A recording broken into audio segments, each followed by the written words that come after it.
حد؟ بتقف عليه. تقف على الشخص اللي بيطلع منك شخصية انت ما تعرفهاش عن نفسك، تبقى وحشك نسختك دي. النسخة دي معاه بتبقى وحشك، ما بتعرفش تعملها مع حد غيره، ما بتعرفش تكون الشخص اللي انت حبه ده إلا معاه.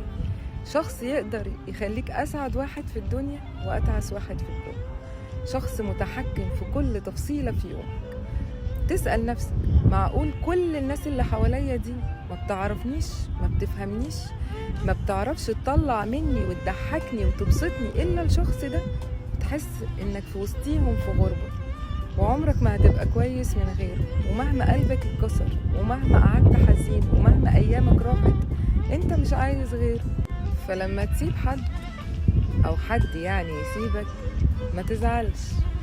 أنا عارفة إنك زعلان، وعارفة إنك هتفضل زعلان مهما الناس قالوا لك هتفضل زعلان، لأن وحشاك نفسك معاه، وهو وحشك الفرح اللي كنت بتفرحه من قبلك، وحشك كل تفصيلة في حياتك معاه. بس عادي، أيامك هتمشي، بس هتمشي تقيلة قوي، هتمشي وانت مكسور، هتمشي وانت ما بتضحكش، هتمشي ومحدش فاهم ان الشخص ده الوحيد في العالم اللي في ايده يفرح، وفي ايده يخليك اسعد انسان في الدنيا، بس هو مش